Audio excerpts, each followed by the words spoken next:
لما شخص يحرجك تعمل ايه عشان تستفزه وتخليه هو اللي محرج؟ ركز في الفيديو ده عشان فيه جرعة ردود قوية وذكية. 4 ردود قوية عمرك ما هتنساها وهتصدم الشخص اللي قدامك من كتر تأثيرها على عقله. الطريقة الأولى، اللعب بالكلام. الشخص اللي قدامك لما بيجي يحرجك بيبقى غرضه ان هو يضايقك، فانت عشان تستفز الشخص ده هتعمل عكس ما هو عايز، يعني هتتبسط. بس قبل ما تتبسط هتلعب بالكلام.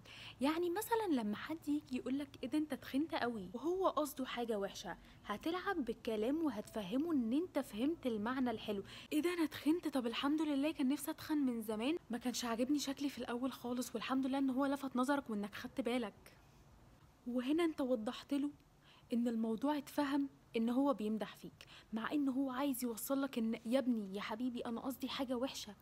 انت فهمت ايه؟ انا عايزه اوصلك ان دي حاجه وحشه، عايزه احرجك، عايزك تتضايق، فمش هيعرف يعمل ده. طريقه رقم 2، طب لو هو جه دايركت عليك وقالك بالمعنى الحرفي من غير لعب بالكلام ان اللبس بتاعك وحش، وقالك كلمه وحش في الموضوع، يعني الموضوع واضح جدا وما ينفعش نلعب بالكلام هنا هتعمل ايه؟ هتردله اللي هو عمله بس بشكل اقوى شويه.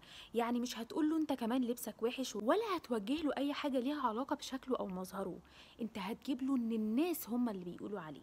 يعني هتقول ده ما يعرفش هم بيقولوا عليه ايه في الشغل بجد، يعني ده انا اللي كنت بدافع عنك في الكلام اللي بيقولوه عنك في الشغل يعني، وكمان كنت جايه اقول لك هم بيقولوا ايه وفاكر ان طلعت ما تستاهلش بجد.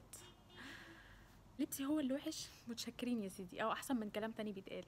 هنا انت خليته هيركز مع نفسه جدا، وهيتقلب الكرة عليه هو، ان هو هيفضل يفكر طول الليل الناس بتقول عليه ايه، لان الكلام مش واضح بالنسبة له زي ما هو احرجك دايركت، فبقى الاحراج اقوى بكتير.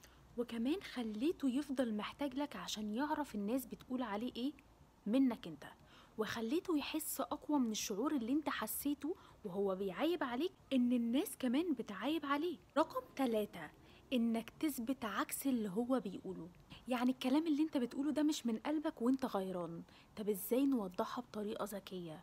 لبسك شكله وحش. لبسي شكله وحش؟ ازاي يا ابني؟ ده انت ماشي تقول لكل الناس انت عايز تجيب لبس زي لبسي، وانا بسمع غلط ولا ايه؟ ده انت كنت بتقولي ان انت عايز تنزل المكان اللي انا بجيب منه اللبس، ولا انت اتحولت ولا في ايه؟